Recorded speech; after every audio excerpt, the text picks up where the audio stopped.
എല്ലാവർക്കും മിസ്റ്റർ മലയാളി ചാനലിലേക്ക് സ്വാഗതം. ഇന്നത്തെ വീഡിയോ എന്ന് പറയുന്നത് രേണുസുധിയുടെ സഹോദരിയുടെയും ലേറ്റസ്റ്റായിട്ട് ഇട്ട വീഡിയോയെക്കുറിച്ചാണ്. കുറേ ദിവസങ്ങളായിട്ട് ഈ ഒരു രേണുസുധിക്കെതിരെയൊക്കെ കുറേ ആരോപണങ്ങളൊക്കെ വന്നുകൊണ്ടേയിരിക്കുകയാണ്. ഈ ഒരു രേണുസുധി ക്യാൻസറാണ് എന്ന് പറഞ്ഞത് സത്യമല്ല എന്നൊക്കെ പറഞ്ഞിട്ട് ഓരോരുത്തരായിട്ട് തെളിവ് ഉണ്ട്, ഇവർ എല്ലാം കള്ളമാണ് പറയുന്നതെന്നൊക്കെ പറഞ്ഞിട്ട് പുറത്ത് കൊണ്ടുവരുന്നുണ്ട്. ഇതിനൊക്കെ മറുപടിയായിട്ടാണ് ഇവർ രണ്ടുപേരും സഹോദരിയും രേണുവും കൂടെ ഇപ്പോഴേ ഒരു വീഡിയോ ചെയ്തേക്കുന്നത്. അതിനകത്ത് കാര്യങ്ങൾ ഓരോന്നായിട്ട് പറയുന്നുണ്ട്. പിന്നെ കുറേയധികം പേര് പല ബില്ലുകൾ കാണിച്ചതും അല്ലെങ്കിൽ ഇത്ര രൂപയാവുന്നു എന്നൊക്കെ പറയുന്നതൊക്കെ കള്ളമാണ്.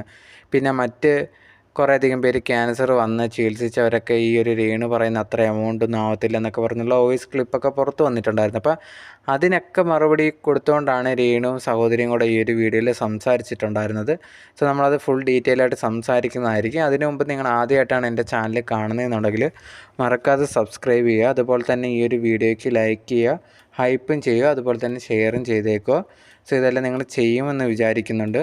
സോ ഒട്ടും വൈകാതെ വീഡിയോയിലേക്ക് പോകാം. ഈ ഒരു വീഡിയോയിലെന്ന് പറഞ്ഞാൽ മെയിനായിട്ടുള്ളൊരു കാര്യം, രേണുവിൻ്റെ സഹോദരി ഇരുന്നിട്ട് ഓരോ കാര്യങ്ങളായിട്ട് പറയാം. ഫസ്റ്റ് എന്ന് പറഞ്ഞാൽ രേണു ഈ ഒരു അവസ്ഥയിലായിരുന്ന സമയത്തും കുറേയധികം പേര് സപ്പോർട്ടായിട്ട് കോൾ ചെയ്യുകയും മെസ്സേജ് ചെയ്യുകയും എല്ലാം ചെയ്യുന്നുണ്ടായിരുന്നു. ഭയങ്കര എല്ലാം ശരിയാവും, ഒന്നും പ്രതീക്ഷയൊന്നും കൈവിടണ്ട എന്നുള്ള രീതിയിൽ എല്ലാവരും സപ്പോർട്ടായിട്ട് കുറേയധികം പേര് വിളിക്കുകയെല്ലാം ചെയ്തിട്ടുണ്ടായിരുന്നു. പക്ഷേ മറ്റ് ചിലരുണ്ടെങ്കിൽ രേണുവിനെതിരെ കുറേയധികം നെഗറ്റീവായിട്ട് ഓരോന്ന് പറയാനും രേണു പറയുന്ന കാര്യങ്ങളിൽ വളച്ചൊടിക്കാനൊക്കെ ശ്രമിക്കുന്ന കുറേയധികം പേരുണ്ട്. അവർക്ക് വേണ്ടിയാണ് ഈ ഒരു വീഡിയോ എന്ന് പറഞ്ഞിട്ടാണ് രണ്ടുപേരും ഇതിൽ സംസാരിക്കുന്നത്. അതിനകത്ത് മെയിനായിട്ടും രേണു ഉണ്ടെങ്കിൽ ഇപ്പോൾ ക്യാൻസറാണ് എന്ന് പറഞ്ഞതിന് ശേഷം കുറേയധികം വീഡിയോസൊക്കെ ഇട്ടിട്ടുണ്ടായിരുന്നു. അതിനകത്ത് ചികിത്സ കീമോയ്ക്ക് പോകുന്നതിൻ്റെ കാര്യങ്ങളും ആദ്യമേ ഒരു വീഡിയോ ഇട്ടിട്ടുണ്ടായിരുന്നു. അതിനകത്ത് ഇത് കണക്ക് എന്താണ് ഇപ്പോഴത്തെ അവസ്ഥ എന്നുള്ളതിനെക്കുറിച്ച് പറഞ്ഞിട്ടുണ്ടായിരുന്നു. ഞാൻ ഈ ഒരു വീഡിയോയിൽ ആദ്യം തൊട്ട് എന്തൊക്കെയാണ് നടന്നത്, ഇപ്പോൾ എന്താണ് സംഭവിച്ചത്, അത് ഫുൾ ഡീറ്റെയിൽ ആയിട്ട് പറയാം. സോ ആദ്യമേ ഉണ്ടെങ്കിൽ ഇത് കണക്ക് രേണു ഒരു ഇൻ്റർവ്യൂ കൊടുത്തിട്ടുണ്ടായിരുന്നു. ആ ഒരു ഇൻ്റർവ്യൂക്കകത്ത് രേണു പറയുന്നുണ്ടായിരുന്നു എനിക്ക് ക്യാൻസറാണ് എന്നുള്ളൊരു കാര്യം, അതും 4th സ്റ്റേജാണ് എന്നുള്ളൊരു കാര്യം കൂടി രേണു പറയുന്നുണ്ടായിരുന്നു. ഇത് പുറത്ത് പറയണം എന്ന് ഞാൻ ആഗ്രഹിച്ചൊരു കാര്യമൊന്നും അല്ലായിരുന്നു. പക്ഷേ ഞാനുണ്ടെങ്കിൽ ആദ്യമേ ഇത് കണക്ക് ടെസ്റ്റ് എടുത്ത് അതിൻ്റെ റിസൾട്ട് വന്ന സമയത്ത് കുറേയധികം പേര് ഈ ഒരു റിസൾട്ടൊക്കെ പകർപ്പ് കിട്ടിയിട്ടുണ്ടായിരുന്നു. അതൊരു ഹോസ്പിറ്റലിൽ നിന്ന് ലീക്കായതായിരുന്നു. അതിനുശേഷം കുറേയധികം പേര് ചോദിച്ചിട്ടുണ്ടായിരുന്നു. ഞാൻ ആദ്യമേ മറുപടി പറയാൻ റെഡി അല്ലായിരുന്നു. പിന്നാണ് ആലോചിച്ചത് ഇതിനെക്കുറിച്ച് പറയാമെന്നുള്ള രീതിയിൽ. അങ്ങനെയാണ് ഈ ഒരു ഇൻ്റർവ്യൂയിലൂടെ പറയുന്നതെന്നും രേണു പറഞ്ഞിട്ടുണ്ടായിരുന്നു. എന്നിട്ട് രേണു പറഞ്ഞൊരു കാര്യം, എനിക്ക് ഭയങ്കരമായിട്ട് തീരെ വയ്യാതിരിക്കുന്നൊരു സമയമാണ്, 4th സ്റ്റേജാണ്, ഭയങ്കരമായിട്ട് പടർന്നുകൊണ്ടിരിക്കുകയാണിത്. അതും ഇത് ചെറുപ്പത്തിലേ തന്നെ ഞാനുണ്ടെങ്കിൽ മനസ്സിലാക്കി, ചെറുപ്പത്തിൽ ഇത് കണക്ക് മുഴ കണ്ടിട്ടുണ്ടായിരുന്നു. സോ ആ സമയത്ത് ഇത് വലിയ കാര്യമായിട്ടൊന്നും എടുത്തിട്ടില്ലായിരുന്നു. അതുകൊണ്ടാണ് ഇപ്പോൾ ഇത്രയും പ്രശ്നമായത് കൂടിയെന്ന് രേണു പറഞ്ഞിട്ടുണ്ടായിരുന്നു. എന്തായാലും എല്ലാവരും ഞങ്ങൾക്ക് വേണ്ടി പ്രാർത്ഥിക്കണം, എനിക്ക് എൻ്റെ മോനൊക്കെ വേണ്ടിയിട്ട് പ്രാർത്ഥിക്കണം എന്നുള്ള രീതിയിലൂടി പറഞ്ഞിട്ടുണ്ടായിരുന്നു. സോ അതൊക്കെ കഴിഞ്ഞതിന് ശേഷം ഉണ്ടെങ്കിൽ ഓരോ ദിവസവും രേണു ഉണ്ടെങ്കിൽ വീഡിയോ ഇടുന്നുണ്ടായിരുന്നു. ആ ഒരു വീഡിയോയ്ക്കകത്ത് ഇപ്പോൾ എന്തൊക്കെ അവസ്ഥയാണെന്നുള്ളതാണ് പറഞ്ഞിട്ടുണ്ടായിരുന്നത്. കീമോ ചെയ്യാൻ പോകണം, അത് പോകുമ്പോഴത്തേന് ഇന്ന ബുദ്ധിമുട്ടുകളൊക്കെ ഉണ്ടാവും എന്നൊക്കെ പറഞ്ഞിട്ടുണ്ട്. അതിൻ്റെ ചിലവും കാര്യങ്ങളെക്കുറിച്ചൊക്കെ അടുത്ത വീഡിയോയിൽ സംസാരിക്കാമെന്നും പറഞ്ഞിട്ടുണ്ടായിരുന്നു. സോ ആ ഒരു വീഡിയോ ആദ്യമേ കീമോയുടെ കാര്യമൊക്കെ പറഞ്ഞുകൊണ്ടുള്ള വീഡിയോ ചെയ്തതിന് ശേഷം കുറേയധികം പേര് സപ്പോർട്ടായിട്ടൊക്കെയാണ് വന്നിട്ടുണ്ടായിരുന്നത്. കുറേയധികം പേര് പൈസയൊക്കെ കൊടുക്കാം എന്നുള്ള രീതിയിൽ വന്നിട്ടുണ്ടായിരുന്നു. അതിലൊരു യൂട്യൂബർ ഇങ്ങനെ പൈസയും കൊണ്ട് കൊടുത്തിട്ടുണ്ടായിരുന്നു. അതിനുശേഷം കുറേയധികം സപ്പോർട്ടൊക്കെ കൂടി വന്നു. രേണുവിനെതിരെ ആരും ഇനി വീഡിയോസോ കാര്യങ്ങളോ ഒന്നും ചെയ്യുന്നില്ല എന്നുള്ള രീതിയിലായിട്ടുണ്ടായിരുന്നു. അങ്ങനെ ഇരിക്കുന്ന സമയത്ത് ഓരോ ദിവസവും ഇപ്പം തൻ്റെ ബുദ്ധിമുട്ട്, രണ്ടാമതൊരു വീഡിയോ ഇട്ട് തൻ്റെ മുടി മുറിച്ച് കളയുന്ന മുട്ടയടിക്കുന്ന രീതിയിലുള്ളൊരു വീഡിയോ ആയിരുന്നു. അപ്പോൾ അത് കഴിഞ്ഞതിന് ശേഷം എല്ലാവരും കമൻസിലൊക്കെ എല്ലാം ശരിയാകും എന്നുള്ള രീതിയിലൊക്കെ കമൻസും കാര്യങ്ങളൊക്കെ ഇടുന്നുണ്ടായിരുന്നു. നല്ല രീതിയിൽ സപ്പോർട്ടായിട്ടൊക്കെ തന്നെയാണ് മുമ്പോട്ട് പോയിക്കൊണ്ടിരുന്നത്. സോ അതിന് ശേഷം ഉണ്ടെങ്കിൽ ഇത് കണക്ക് രേണു ഇട്ട വീഡിയോയിൽ വന്നിട്ടുണ്ടെങ്കിൽ കുറേയധികം പേര് കമൻസൊക്കെ ഇടുന്നുണ്ടായിരുന്നു. എന്തെങ്കിലും സഹായമൊക്കെ വേണമെങ്കിൽ ഞങ്ങളൊക്കെ ചെയ്യാം എന്നുള്ള രീതിയിലൊക്കെ.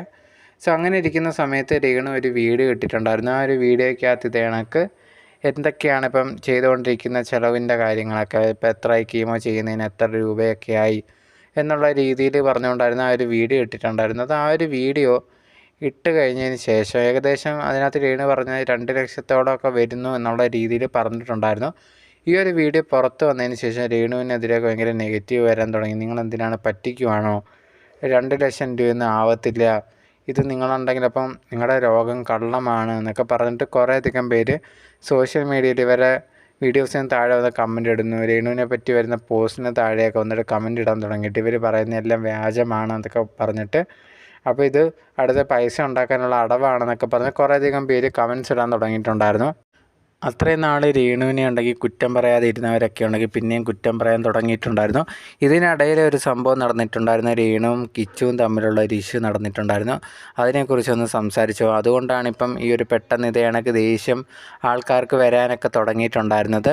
ഇതേ കണക്ക് രേണു സുധിയും ഈ ഒരു കിച്ചുവും തമ്മിലുള്ള പ്രശ്നം എന്ന് പറഞ്ഞാൽ, രേണു സുധി ചില വീഡിയോസൊക്കെ ഇട്ടവൻ പറഞ്ഞിട്ടുണ്ടായിരുന്നു കിച്ചു ഉണ്ടെങ്കിൽ കാണാൻ വന്നില്ല എന്നുള്ള രീതിയിൽ. ഡയറക്റ്റായിട്ട് ആദ്യമേ കിച്ചു ഒന്നും പറഞ്ഞില്ല, ഞാൻ 11 വയസ്സ് തൊട്ട് നോക്കിയ മോൻ എന്നെ കാണാൻ വന്നില്ല എന്നുള്ള രീതിയിൽ പറഞ്ഞിട്ടുണ്ടായിരുന്നു. അതിനുശേഷം ആ സമയത്തൊക്കെ കുറേയധികം പേര് കിച്ചു പോയി രേണുവിനെ കാണണം എന്നൊക്കെ പറഞ്ഞിട്ടുണ്ടായിരുന്നു.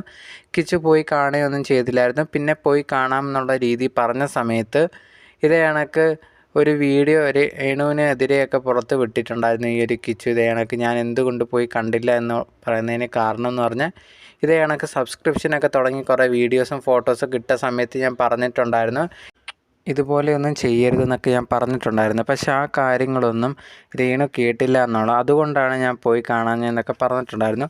ഇതിന് മറുപടിയായിട്ട് രേണു ഒരു വീഡിയോ ഇട്ടിട്ടുണ്ടായിരുന്നു. ആ ഒരു വീഡിയോയ്ക്കകത്ത് രേണു പറഞ്ഞൊരു കാര്യം, ഞാനുണ്ടെങ്കിൽ ഈ സബ്സ്ക്രിപ്ഷനൊക്കെ തുടങ്ങിയ സമയത്ത് തന്നെയാണ് ഈ ഒരു കിച്ചുവിനെ മെസ്സേജ് അയച്ച് അവൻ്റെ സമ്മതപ്രകാരമാണ് ഇത് കണക്ക് തുടങ്ങിയെന്നുള്ളൊരു കാര്യമൊക്കെയാണ് രേണു പറഞ്ഞിട്ടുണ്ടായിരുന്നത്. അത് വലിയൊരു വഴക്കാവുകയും രേണുവിന് സപ്പോർട്ടായിട്ട് വന്ന കുറേയധികം പേര് കിച്ചുവിനെ നെഗറ്റീവ് പറയുകയൊക്കെ ചെയ്തിട്ടുണ്ടായിരുന്നു. അപ്പം ഈ ഒരു ഇഷ്യൂ ഇതേ കണക്ക് കീമോയുടെ 2 ലക്ഷത്തോളം ബില്ലൊക്കെ ആയെന്നൊക്കെ പറഞ്ഞതിന് പിന്നാലെ ഈ ഒരു കിച്ചുവിന് സ്നേഹമുള്ള കുറേയധികം പേരുണ്ടല്ലോ രേണുവിനെ എതിർക്കുന്ന, ഇവരെല്ലാം കൂടെ വന്നിട്ട് രേണുവിനെ അറ്റാക്ക് ചെയ്യാൻ തുടങ്ങി. ഇതേ കണക്ക് നീയൊക്കെ പറയുന്നത് കള്ളമാണ്, അപ്പം നിനക്ക് കുഴപ്പമൊന്നുമില്ല, അടുത്ത പറ്റിപ്പോയിട്ട് വന്നേക്കുവാണെന്നൊക്കെ പറഞ്ഞിട്ട് കുറേയധികം പേര് കമൻസും കാര്യങ്ങളും ഇടാൻ തുടങ്ങി. സോഷ്യൽ മീഡിയയിൽ ഓരോ വീഡിയോസ് പിന്നെ കുറേ യൂട്യൂബേഴ്സ് ചെയ്യാൻ തുടങ്ങി. ഇതേ കണക്ക് മറ്റ് ക്യാൻസർ വന്നിട്ടുള്ള അവർ ചികിത്സിക്കുന്നവരൊക്കെ ഉണ്ടല്ലോ, അവരൊക്കെ ഇതേ കണക്ക് വന്നിട്ട് ഇത്രയൊന്നും ഒരു കീമോയ്ക്ക് പോയി എന്ന് പറഞ്ഞിട്ട് ഇത്രയും രൂപയൊന്നും 2 ലക്ഷത്തോളം ഒന്നും ആവത്തില്ല എന്നുള്ള രീതിയിൽ പറഞ്ഞ് അവരുണ്ടെങ്കിൽ ഈ രേണുവിനെതിരെയൊക്കെ സംസാരിച്ച് വീഡിയോസ് ചെയ്യാൻ തുടങ്ങി. അപ്പോൾ ആൾക്കാർ പറയാൻ തുടങ്ങി അങ്ങനെയാണെങ്കിൽ ബില്ല് കാണിച്ചേ പറ്റൂ, ഇതേ കണക്ക് രേണു പറയുന്ന എല്ലാ കാര്യങ്ങളും വിശ്വസിക്കാൻ പറ്റത്തില്ല, രേണു ഉണ്ടെങ്കിൽ അപ്പോൾ ഇതും ഇനി കള്ളമാണെന്നൊക്കെ പറഞ്ഞിട്ട് ഓരോരുത്തരും ഓരോ വീഡിയോസ് ചെയ്യാൻ തുടങ്ങി. ചിലത് ഇവർ തന്നെ ഒന്നുമില്ലാതെ ഫേക്കായിട്ട് ഓരോന്നും ഉണ്ടാക്കി പറയാൻ തുടങ്ങി. മറ്റു ചിലരുണ്ടെങ്കിൽ ഇതേ കണക്ക് ഏതോ ഡോക്ടറിൻ്റെയൊക്കെ വീഡിയോ ആയിട്ട് വന്ന് ഇത്രയൊക്കെ ആവത്തില്ല, ഇത് രേണു കള്ളം പറയുകയാണെന്നൊക്കെ പറഞ്ഞിട്ട് അങ്ങനെ കുറേയധികം പേര് തുടങ്ങിയിട്ടുണ്ടായിരുന്നു. എന്തായാലും ഇത് ഭയങ്കരമായിട്ട് ചർച്ചാ വിഷയമായിക്കൊണ്ട് തന്നെ ഇരിക്കുമായിരുന്നു കുറേ നാളായിട്ട്. ആ സമയത്ത് രേണു ഒരു വീഡിയോ ഫസ്റ്റ് ഇട്ടതെന്ന് പറഞ്ഞാൽ കുറേയധികം പേര് ഈ ഒരു സമയത്തും തന്നെ ആക്രമിക്കുകയാണ്. ഞാൻ വയ്യ എന്ന് പറഞ്ഞിട്ട് പോലും എന്നോട് ഇങ്ങനെ പെരുമാറുന്നത് എനിക്ക് ഒട്ടും വിശ്വസിക്കാൻ പറ്റുന്നില്ല, ഇനി അവർക്കെല്ലാം കാണേണ്ടത് ഞാനുണ്ടെങ്കിൽ ഇവിടെ ഈ ലോകം വിട്ടു പോകണം എന്നുള്ള ആഗ്രഹിക്കുന്നവരാണ്, ഞാൻ ഒരു കള്ളോ കാര്യങ്ങളോ ഒന്നും പറഞ്ഞിട്ടില്ല എന്നാണ് ആദ്യമേ ഇട്ട വീഡിയോയിൽ പറഞ്ഞിട്ടുണ്ടായിരുന്നത് രേണു. അതിന് ശേഷമാണ് ഇപ്പോൾ സഹോദരിയും കൂടി ഇങ്ങനെ വരുന്ന നെഗറ്റീവായിട്ടുള്ള കാര്യങ്ങൾക്ക് മറുപടിയായിട്ട് വരുന്നത്. മെയിനായിട്ടുള്ളൊരു കാര്യം എന്ന് പറഞ്ഞാൽ ഈ ഒരു ഇത്രയും പൈസ ആവുമെന്ന് പറഞ്ഞില്ലേ 2 ലക്ഷത്തിനടുത്തുള്ളത്, അതിനൊക്കെ മറുപടിയായിട്ടാണ് ഇപ്പോൾ സഹോദരി വന്നിട്ടുണ്ടായിരുന്നത്. ഈ ഒരു ചേച്ചി പറഞ്ഞിട്ടുണ്ടായിരുന്ന കാര്യം എന്ന് പറഞ്ഞു കഴിഞ്ഞാൽ, രേണുവിന് ഇത്രയും രൂപയായി എന്നൊക്കെ പറഞ്ഞപ്പോൾ കുറേയധികം പേർക്ക് വിശ്വാസം വരുന്നില്ല. രേണു കള്ളം പറയുകയാണ്, രേണുവിന് ഇപ്പം കുഴപ്പമൊന്നുമില്ല, ഇതെല്ലാം പൈസ ഉണ്ടാക്കാൻ വേണ്ടിയുള്ള അടവൊക്കെയാണെന്നൊക്കെ പറയുകയാണ്. നിങ്ങൾക്കൊരു കാര്യത്തിനെ പറ്റി അറിയത്തില്ല എന്നുണ്ടെങ്കിൽ അതിനെപ്പറ്റി സംസാരിക്കരുത് എന്നുള്ളതാണ് എനിക്ക് മെയിനായിട്ട് പറയാനുള്ളത്. കാരണം എന്ന് പറഞ്ഞാൽ നിങ്ങൾ കാര്യം അറിയാതെയാണ് ഈ ഒരു സമയത്ത് പോലും രേണുവിനെ കുറ്റപ്പെടുത്തുന്നത് എന്നുള്ളൊരു കാര്യം കൂടിയായിരുന്നു ഈ ഒരു ചേച്ചി പറഞ്ഞിട്ടുണ്ടായിരുന്നു. അതിനുശേഷം ഈ ഒരു ചേച്ചി കുറേയധികം കാര്യങ്ങൾ പറയുന്നുണ്ടായിരുന്നു.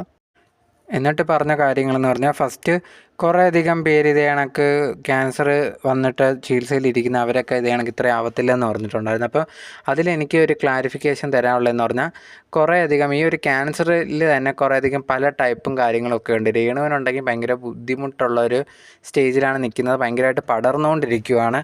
അതുപോലെ തന്നെ ഈ ഒരു 2 ലക്ഷം എന്ന് പറഞ്ഞാൽ ഫുള്ളായിട്ടുള്ള ഒരു ചികിത്സ എന്ന് പറഞ്ഞാൽ അതിന് മാത്രമല്ല, ഇതിലൊരു പ്രത്യേക ഇഞ്ചക്ഷനുണ്ട്. ആ ഒരു ഇഞ്ചക്ഷന് നല്ല പ്രൈസ് ആവും, അതിൻ്റെ കാര്യമാണ് പറഞ്ഞിട്ടുണ്ടായിരുന്നത്. കുറേയധികം പേര് പറഞ്ഞിട്ടുണ്ട് ഇത് 50,000 രൂപയ്ക്കോ 5,000 രൂപയ്ക്കോ ഒക്കെ കിട്ടുമെന്നുള്ളത്. അങ്ങനെ ആ ഒരു ഇഞ്ചക്ഷൻ 5,000 രൂപയ്ക്ക് അങ്ങനെ കിട്ടുമെന്നുണ്ടെങ്കിൽ നിങ്ങളുണ്ടെങ്കിൽ ഒന്ന് പറയണം, എനിക്ക് എൻ്റെ സഹോദരിക്ക് വേണ്ടി അത് ചെയ്തു കൊടുക്കാനാണ് എന്നുള്ളൊരു കാര്യം. പിന്നെ ഇതൊന്നും അറിയാതെ ഓരോരുത്തർ പറയുന്നുണ്ട്, അത് ഈ ഒരു രേണുവിനുള്ള നെഗറ്റീവാണെന്ന് ഞങ്ങൾക്ക് മനസ്സിലാവും. കാര്യം അറിയാതെ സംസാരിക്കരുതെന്ന് പറഞ്ഞിട്ട് എന്തൊക്കെ ഇത്രയൊക്കെ ചിലവായെന്ന് പറഞ്ഞാൽ ഓരോ ബില്ലുകളായിട്ട് ഈ ഒരു സഹോദരി കാണിക്കുന്നുണ്ടായിരുന്നു. ഇനിയെങ്കിലും രേണുവിനെതിരെ സംസാരിക്കുന്നതിന് മുമ്പ് ആലോചിക്കണം. നിങ്ങളുണ്ടെങ്കിൽ ഒരാളെ പറ്റി കുറ്റം പറയുന്നതിന് മുമ്പ് അവരെന്ത് അവസ്ഥയിലാണെന്ന് മനസ്സിലാക്കണം. രേണുവിന് തീരെ വയ്യാതിരിക്കുവാണ്.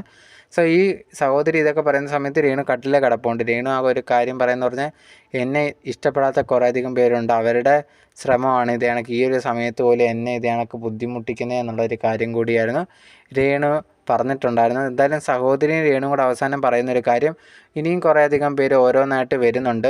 ഞങ്ങൾക്ക് അവരോട് പറയാനുള്ളത്, ഞങ്ങളാരെയും ബുദ്ധിമുട്ടിക്കാനൊന്നും വരുന്നില്ല. ഇപ്പം എൻ്റെ സഹോദരിക്ക് ചികിത്സയായിട്ട് ഞങ്ങൾ പറ്റുന്ന രീതിയിൽ പൈസയൊക്കെ ഒപ്പിച്ചിട്ട് പോയിക്കൊണ്ടിരിക്കുകയാണ്. ഇത് കണക്ക് കുറേയധികം പേര് ഇതൊക്കെ കള്ളമാണ് എന്നൊക്കെ പറയുമ്പം കുറേയധികം സഹായിക്കാൻ വേണ്ടി വരുന്നവർ പോലും മുമ്പോട്ട് വരാത്ത രീതിയിലേക്കാവും.